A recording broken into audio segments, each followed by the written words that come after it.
அன்பு நேயர்களுக்கு கனிவான வணக்கம். ராயபுரம் தொகுதியை விடுத்து மயிலாப்பூர் தொகுதிக்கு செல்லும் ஜெயக்குமார்.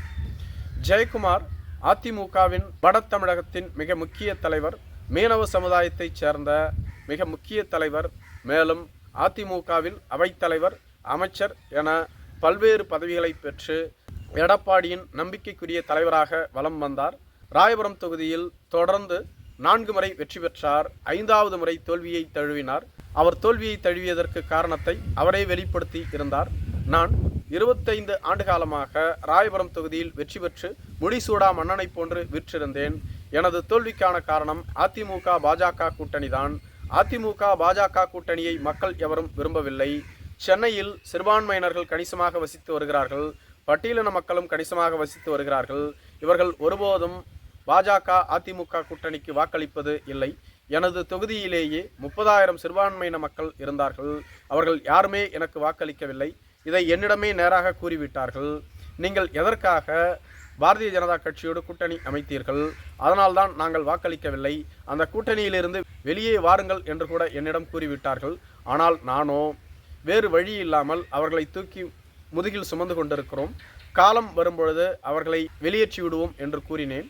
அப்படிப்பட்ட பாரதிய ஜனதா கட்சி நம்மை நம்பி நமது முதுகில் சவாரி செய்து 4 இடங்களில் வெற்றி பெற்று விட்டார்கள் என கூறியிருந்தார்.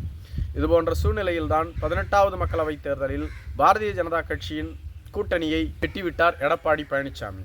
அப்பொழுது அதிமுக தொண்டர்கள் பட்டாசு வெடித்து கொண்டாடினார்கள். இதனை முதல் ஆளாக வரவேற்று பேசியவர் ஜெயக்குமார், அதன் பின்பு CV சண்முகம் என்ற பலர்.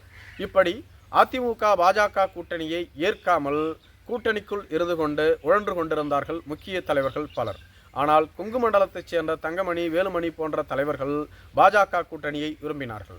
கொங்கு மண்டலத்தில் பாரதிய ஜனதா கட்சிக்கு செல்வாக்கு உள்ளது. எனவே கொங்கு மண்டலத்தில் அவர்கள் வெற்றி பெறுவதற்கு பாரதிய ஜனதா கட்சியின் ஆதரவு தேவை. ஆனால் வட தமிழகத்தில் பாரதிய ஜனதா கட்சிக்கு செல்வாக்கு இல்லை. வட தமிழகத்தில் சிறுபான்மையினர், பட்டியலின மக்களின் வாக்கு வங்கி அவசியமானது. இது பாஜக கூட்டணியின் எதிரான வாக்குகளாக மாறிவிடுகிறது. எனவேதான் நான் தோல்வியடைந்தேன் என கூட அவர் குறிப்பிட்டிருந்தார். இனிமேல் பாரதிய ஜனதா கட்சிக்கும் தங்களுக்கும் ஒட்டும் இல்லை, உறவும் இல்லை.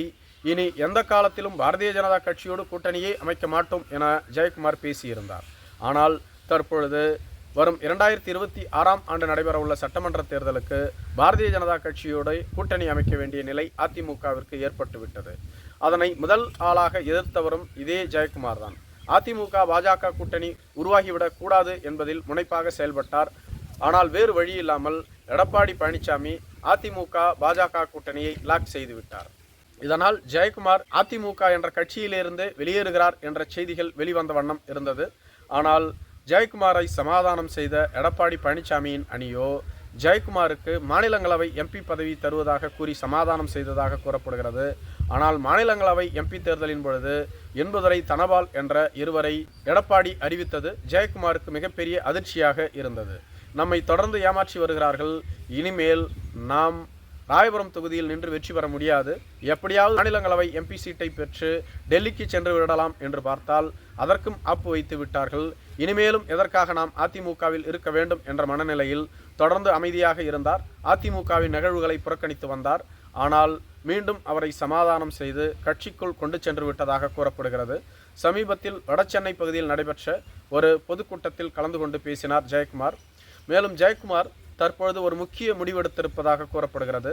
அதாவது ராயபுரம் தொகுதியில் சிறுபான்மையினர், பட்டியலின மக்கள் அதிகமாக வசித்து வருகிறார்கள். அவர்கள் நமக்கு வாக்களிக்க மாட்டார்கள். பாரதிய ஜனதா கட்சியின் கூட்டணியையும் அவர்கள் ஏற்க மாட்டார்கள். ராயபுரம் தொகுதியில் நின்றால் நம்மால் வெற்றி பெற முடியாது.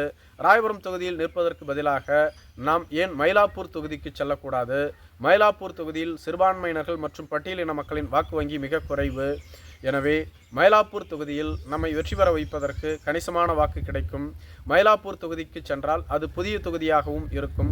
மேலும் ராயபுரம் தொகுதியில் தொடர்ந்து 5 முறை போட்டியிட்டு விட்டோம். இந்த 5 முறையும் நம்மை பார்த்து மக்கள் சலிப்படைந்து கூட இருந்திருக்கலாம். மயிலாப்பூர் தொகுதிக்கு சென்றால் அங்கு சிறுபான்மையினர்களது வாக்கு இல்லை, பட்டியலின மக்களின் வாக்கு வங்கி குறைவு. இதை வைத்து நாம் மிகப்பெரிய வெற்றியை பெற்றுவிடலாம் என கருதுவதாக கூறப்படுகிறது. எனவே மயிலாப்பூர் தொகுதியில் போட்டியிடுவதற்காக ஜெயக்குமார் முனைப்பாக செயல்பட்டு வருவதாகவும் கூறப்படுகிறது. நன்றி.